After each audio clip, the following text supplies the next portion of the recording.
Nunca llegó al tren, el asesinato de Lina del Sarte, historia de crimen real.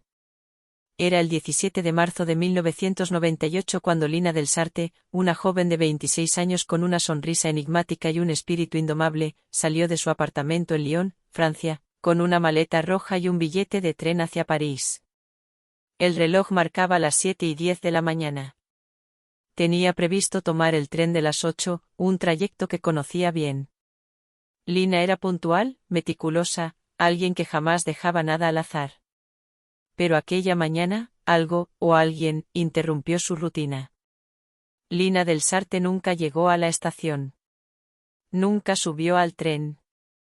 Y, lo más inquietante, jamás fue vista con vida de nuevo. La desaparición fue inmediata y extraña. Su novio, Marc Roussel, quien debía recogerla en la Gare de Lyon en París, fue el primero en dar la voz de alarma. Marc la llamó varias veces, pero su teléfono estaba apagado. Al principio, pensó que Lina había perdido el tren. Pero al no recibir noticias durante horas, contactó a la policía. Las primeras 24 horas fueron un caos. La policía revisó las cámaras de seguridad en la estación de tren de Lyon. No había rastro de Lina. Ni siquiera apareció en los alrededores. Las grabaciones mostraban a cientos de pasajeros, mochilas, maletas, abrazos de despedida, pero ni un solo fotograma de Lina del Sarte. Su apartamento estaba en orden. Su bolso, sus llaves, incluso su taza de café aún medio llena seguían allí. La maleta roja, sin embargo, no. El portero del edificio juró haberla visto salir aquella mañana, vestida con su abrigo beige y una bufanda azul celeste. Dijo que sonrió y le deseó buen día. Ese fue, oficialmente, el último momento en que alguien afirmó verla con vida. A medida que pasaban los días, la presión mediática crecía. Lina era hija de Jacques del Sarte, un prestigioso abogado penalista con conexiones poderosas en el sistema judicial francés. La desaparición de su hija se convirtió en un caso nacional. Se ofreció una recompensa, se organizaron búsquedas, y su rostro apareció en todas las noticias. Pero las pistas eran escasas y confusas. Nada encajaba. 2 semanas después, un descubrimiento macabro sacudió al país. A 80 kilómetros de Lyon, en un bosque cercano a Saint-Étienne, un caminante tropezó con algo que cambiaría el rumbo de la investigación, un trozo de tela azul celeste asomando entre la maleza. Al acercarse, descubrió restos humanos parcialmente enterrados. El ADN confirmó lo que todos temían. Eran los restos de Lina.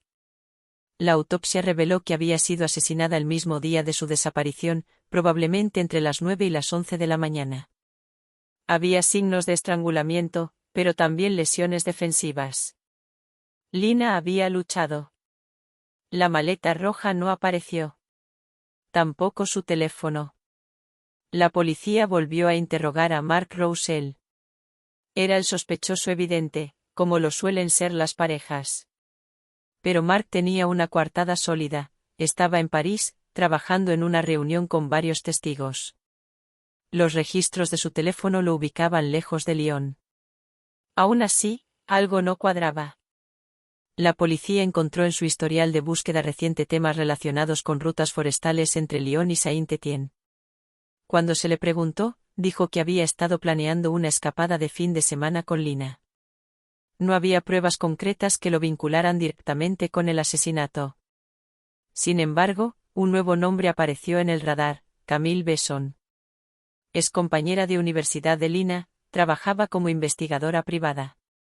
Según algunos amigos, Lina y Camille habían tenido una fuerte discusión semanas antes, aunque nadie sabía por qué. Lo que sí se sabía era que Camille conocía bien los bosques alrededor de Saint-Étienne, allí había crecido.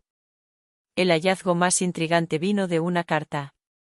La madre de Lina, revisando una vieja caja de recuerdos, encontró una nota sin fecha, escrita de puño y letra por su hija: si algo me pasa, no fue un accidente. Hay secretos que valen más que la vida. Algunos ya no puedo callar. Ese mensaje cambió la dirección del caso. ¿Qué secretos? ¿De quién hablaba Lina? ¿A quién temía? Se descubrió entonces que Lina había estado trabajando en un artículo no publicado sobre corrupción en la judicatura francesa, utilizando contactos de su padre. Entre los nombres que aparecían en su libreta, estaba el del fiscal Gerard Vautrin, un hombre poderoso con una reputación pulcra. Pero había rumores, susurros sobre desapariciones de testigos, sobre informes alterados. ¿Podría Lina haber descubierto algo que no debía? La policía obtuvo una orden para registrar la oficina de Vautrin. No encontraron nada incriminatorio. Sin embargo, uno de los archivos que Lina había consultado desapareció misteriosamente del sistema. El archivo estaba relacionado con un caso de 1991, la desaparición de una joven llamada Marianne Lemoine, de perfil y circunstancias extrañamente parecidas a las de Lina. Mientras tanto, un nuevo testigo se presentó, un taxista de Lyon, quien aseguró haber llevado a Lina aquella mañana, pero no a la estación. Según su declaración, ella cambió de destino a último momento. Le pidió que la llevara a un café en las afueras de la ciudad para encontrarse con alguien. El taxista no pudo describir a la persona con quien Lina se reunió, pero recordó un detalle: la mujer tenía una cicatriz en el cuello y hablaba con acento del sur. Ese detalle encajaba con Camille Besson. La policía la localizó en Marsella. Al ser interrogada, negó haber visto a Lina el día de su desaparición. Sin embargo, su coche tenía rastros de tierra similares a la del bosque de Saint-Étienne, y su teléfono se había apagado durante 5 horas esa mañana, lo que coincidía con la ventana temporal del asesinato. La investigación estaba a punto de dar un giro dramático. La policía accedió al buzón de voz archivado de Lina y encontró un mensaje grabado la noche antes de desaparecer. Era su voz, temblorosa, susurrando. Ya sé lo que hiciste. Si no lo dices tú, lo diré yo. Mañana a las 10. No faltes. La hora del encuentro coincidía con el momento en que desapareció. Y lo más impactante, la voz a la que se dirigía Lina, aunque muy brevemente al final del mensaje, pronunciaba un nombre. Camille. Ese simple nombre, cargado de tensión, fue suficiente para que las autoridades intensificaran su vigilancia sobre Besson. Aunque aún no existía una prueba definitiva que la vinculara directamente con el crimen, las piezas del rompecabezas comenzaban a encajar de manera alarmante. Camille, según se supo, había trabajado en el pasado como consultora para una empresa de seguridad que ofrecía servicios especiales a figuras influyentes del gobierno, entre ellas, el fiscal Vautrin. La relación entre ambos no constaba en registros públicos, pero algunos correos electrónicos filtrados por un informante anónimo sugerían un contacto frecuente y nada profesional entre ellos durante los años 1995 a 1999. Los investigadores empezaron a sospechar que Lina había descubierto una red de corrupción y encubrimientos que implicaba no solo a figuras del sistema judicial, sino también a personas contratadas para eliminar amenazas, como Camille. El día de su desaparición, todo apuntaba a que Lina planeaba confrontarla. El mensaje de voz lo confirmaba: Lina había tomado la decisión de presionar, de revelar algo que quizás ni siquiera había terminado de entender por completo. Pero no llegó a hacerlo. Alguien se le adelantó. Con esta nueva línea de investigación, la policía obtuvo una orden para intervenir las comunicaciones de Camille. Durante las semanas siguientes, las grabaciones revelaron conversaciones en clave, llamadas perdidas y un viaje súbito a Suiza para resolver asuntos pendientes. Fue interceptada a su regreso, en la frontera de Annecy, con un sobresellado en su maleta que contenía varias fotografías, imágenes borrosas de Lina entrando a un café, una copia de su libreta de notas y una imagen tomada con un teleobjetivo donde Lina parecía estar entregando un sobre a un hombre mayor, que más tarde sería identificado como un exfuncionario judicial vinculado al caso Lemoine. Camille fue detenida. Durante el interrogatorio, mantuvo una actitud fría y calculadora. Dijo que las fotos eran parte de un encargo, un seguimiento solicitado por un cliente corporativo, y que no tenía conocimiento de que Lina estuviera muerta.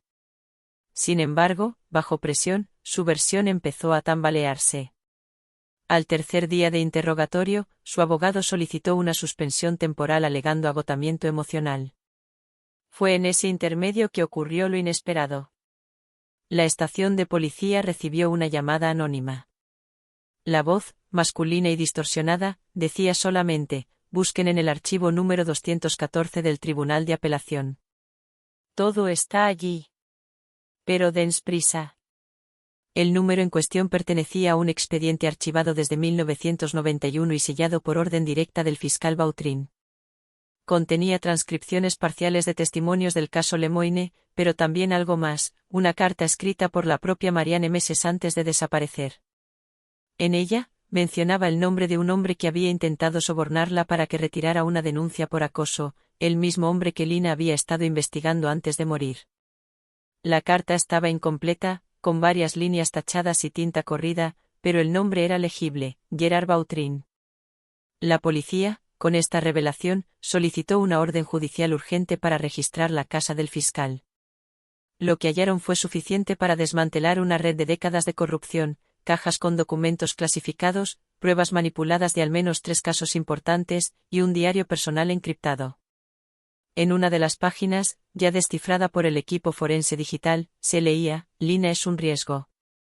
No entiende los límites. Camille dice que puede manejarlo. Cuando Vautrin fue finalmente detenido, la noticia se extendió como un terremoto. Un fiscal jefe de renombre, condecorado y respetado, implicado en una conspiración que cruzaba los límites del poder y la moral. Camille Besson, enfrentada ahora a cargos por complicidad, reveló bajo presión que había recibido órdenes directas de neutralizar a Lina, pero juró que su intención no era asesinarla, sino asustarla. Dijo que el encuentro en el bosque era solo para hacerla entrar en razón.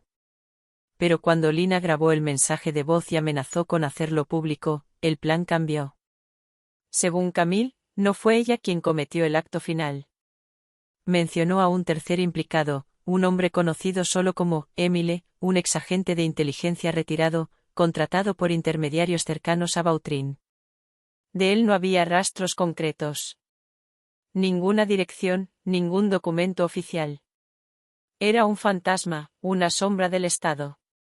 Mientras las autoridades trataban de localizar a Émile, Marc Roussel, el novio de Lina, apareció nuevamente en la escena, esta vez como víctima.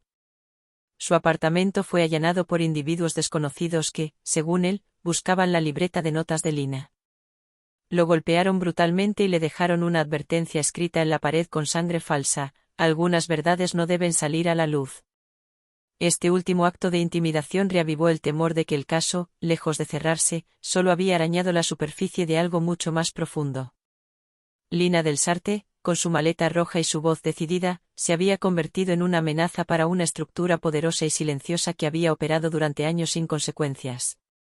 Y mientras los medios hablaban del escándalo judicial más grande de la historia reciente de Francia, en los archivos de la policía apareció un audio, recuperado de un antiguo casete encontrado en la oficina de Camille. En él, una conversación grabada sin que Lina lo supiera. Una voz masculina, calmada, le decía: «No es lo que sabes, Lina. ¿Es lo que estás a punto de descubrir?». La voz en el casete se escuchaba con una claridad perturbadora, como si el tiempo no hubiera erosionado su peso. Lina respondía con un tono firme, casi desafiante: «No voy a quedarme callada». «Ya no». Y luego, un silencio tenso. El crujido de una silla, un suspiro largo, y la misma voz replicaba: «Entonces acepta lo que venga. Porque después de esto, no habrá vuelta atrás». Ese fragmento, de apenas 2 minutos, se convirtió en una pieza clave para los investigadores. Aunque la voz no había sido identificada formalmente, los expertos en fonética forense confirmaron que coincidía con registros vocales de Gerard Vautrin en entrevistas televisivas. No se trataba solo de una corazonada, las pausas, la cadencia, incluso el leve siseo al pronunciar la letra S, todo apuntaba a él. Con el caso desatado en múltiples frentes, la figura de Lina comenzó a transformarse. Ya no era solo la víctima de un crimen sin sentido. Era ahora la pieza central de un engranaje de resistencia, alguien que había empujado los límites del miedo y la discreción, que se atrevió a tocar las fibras más delicadas del poder. Su historia capturaba la atención de periodistas, activistas y ciudadanos comunes, que veían en ella un espejo de las muchas verdades silenciadas a lo largo de los años. Mientras tanto, la policía seguía tras la pista de Émile. las investigaciones los llevaron a una finca abandonada en la región de Drôme, propiedad de una empresa fantasma que había recibido pagos irregulares desde una cuenta suiza asociada a Vautrin. Allí, encontraron documentos destruidos parcialmente, equipos de grabación antiguos y una fotografía en blanco y negro, ajada por el tiempo. En ella aparecía Lina, de perfil, caminando por lo que parecía ser una calle secundaria de Lyon. La imagen estaba marcada con una fecha, 13 de marzo de 1998, 4 días antes de su muerte. El descubrimiento avivó la teoría de que Lina había sido seguida durante semanas. No fue un crimen impulsivo, sino una operación planificada, medida al milímetro. Cada paso, cada movimiento, cada conversación había sido monitoreada.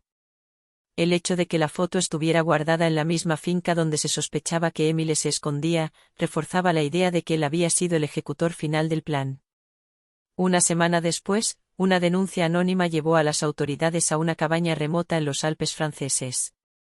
Allí, entre armas viejas, documentos falsos y tecnología de vigilancia, encontraron restos humanos enterrados en un improvisado sótano subterráneo. Aunque deteriorados por el tiempo, la autopsia reveló que pertenecían a un hombre de edad avanzada, con una herida mortal en el cráneo. Una prueba de ADN confirmó lo inevitable: Émile estaba muerto. Pero lo más perturbador no fue el hallazgo del cuerpo. Fue el diario encontrado junto a él. Un cuaderno de tapas negras, cuidadosamente protegido del moho y la humedad. En sus páginas, escritas con una letra firme y organizada, había detalles de trabajos realizados durante décadas. Nombres de víctimas, ubicaciones, cifras cobradas. Era, en esencia, la confesión de un asesino a sueldo del Estado. Y en una de las últimas entradas, fechada un día antes de su muerte, se leía: Lina sabía demasiado. Pero no fue la primera. Ni será la última. A veces, el deber es una cadena que se aprieta sola. Hoy, he decidido romperla. ¿Fue un suicidio? ¿Fue silenciado por los mismos que lo emplearon? La policía nunca llegó a una conclusión definitiva. Pero lo cierto es que con su muerte, muchas respuestas murieron también. Lo que quedó fue una constelación de verdades parciales, una red de nombres, documentos y grabaciones que apenas empezaban a entenderse. Pese a los avances, aún quedaban vacíos. La libreta original de Lina, la que contenía todas sus notas, seguía desaparecida. Se creía que contenía no solo nombres, sino conexiones precisas entre casos pasados, fechas, vínculos entre políticos, jueces y empresarios. La posibilidad de que hubiese una copia digital llevó a los agentes a revisar cada uno de los discos duros de su apartamento, su trabajo, incluso viejos correos electrónicos que su madre aún conservaba. Fue ahí donde, tras semanas de búsqueda, apareció un archivo cifrado. Un archivo llamado Argos.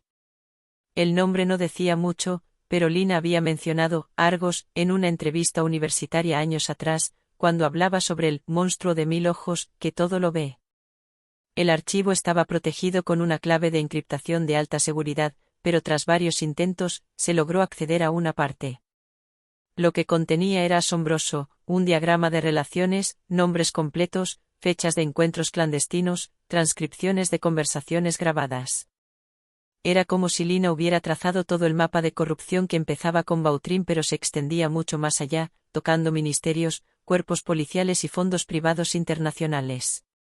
Una de las conexiones más sorprendentes apuntaba hacia una firma de abogados con sede en Bruselas, vinculada al lavado de dinero a través de ONGs ficticias. El rastro se expandía como una mancha de tinta sobre papel húmedo. Y cada nueva línea que se leía en el archivo Argos revelaba algo más oscuro. En medio de todo esto, el juicio de Vautrin comenzó con una cobertura mediática sin precedentes. Sin embargo, el clima que lo rodeaba era extraño. Silencios incómodos, testigos que desaparecían, pruebas que se perdían antes de ser presentadas. Todo apuntaba a que la red de protección aún operaba en las sombras. Y entonces, una semana antes de que se dictara sentencia, el fiscal general del Estado recibió una carta sin remitente, escrita a mano. Solo contenía una frase: La verdad no toma trenes. Camina sola. Y siempre llega. la mañana en que se dictó sentencia contra Gerard Vautrin, las calles frente al Palacio de Justicia de París estaban repletas de periodistas, activistas, estudiantes de derecho y ciudadanos comunes que nunca habían conocido a Lina del Sarte, pero que sentían que su lucha les pertenecía. Afuera, entre pancartas y velas encendidas, se repetía una frase que había nacido en las redes y ahora era un lema de resistencia: por Lina, por la verdad. El juicio, que duró casi 3 meses, fue una exhibición cruda de los entresijos del poder. Los fiscales presentaron pruebas contundentes: el audio de Lina, los documentos encontrados en la finca de Émile, el diario del asesino, los archivos del caso Lemoine y, sobre todo, el archivo Argos, cuyo contenido sacudió los cimientos del sistema judicial. Se expusieron nombres de políticos en funciones, contratos inflados, operaciones encubiertas, transferencias bancarias a cuentas opacas. La sala se estremecía cada vez que se abría un nuevo capítulo de corrupción. Vautrin, encorvado en su asiento, no dijo una palabra durante todo el proceso. No pidió perdón, no ofreció explicaciones, no mostró arrepentimiento. Su silencio fue su último acto de poder. Pero en esa sala ya no había espacio para el miedo. El testimonio más conmovedor llegó en la última semana, cuando la madre de Lina tomó la palabra. Con voz serena y firme, dijo: a mi hija la mataron por buscar la verdad. Pero su voz no ha muerto. Está en cada joven que se atreve a hacer preguntas, en cada periodista que se niega a callar, en cada madre que aún espera justicia. Lina no murió por nada. Ustedes están aquí porque ella vivió con coraje. Las palabras resonaron como un eco de justicia. Y cuando el juez pronunció la condena, cadena perpetua sin posibilidad de libertad condicional, la sala estalló en un aplauso contenido, mezcla de alivio y duelo. Era el fin de una etapa, pero no el final de la historia.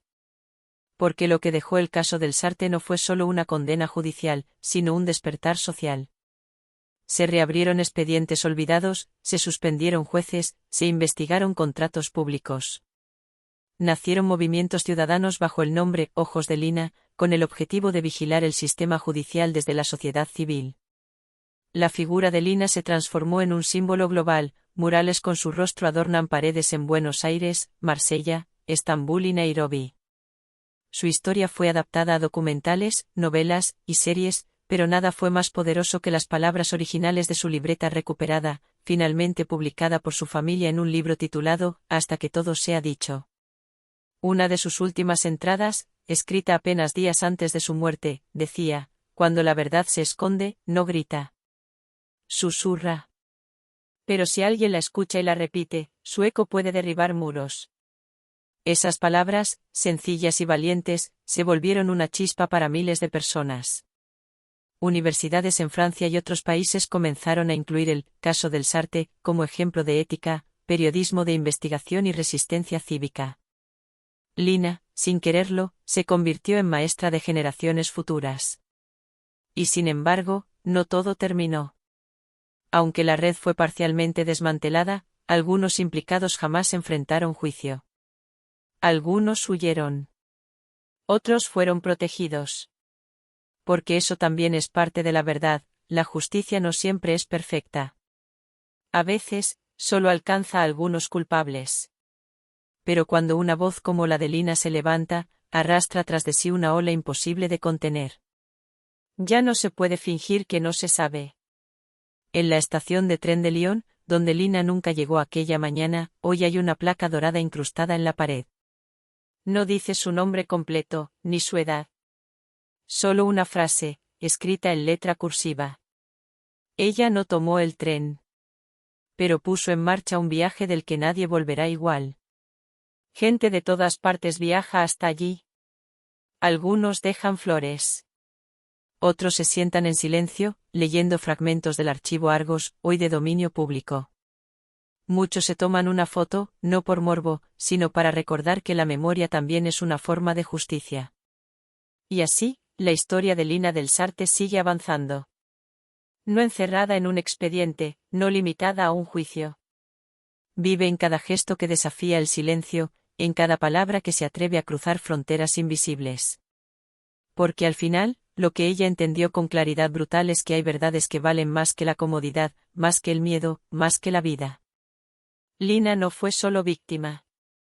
Fue faro, fue chispa, fue una joven con una maleta roja y un corazón indomable, que eligió enfrentar gigantes, sabiendo que el precio podía ser el último. Y aún así, no se detuvo. Y es por eso que su historia, lejos de apagarse, sigue iluminando caminos oscuros. Porque cuando alguien como Lina alza la voz, el mundo entero aprende a escuchar de nuevo.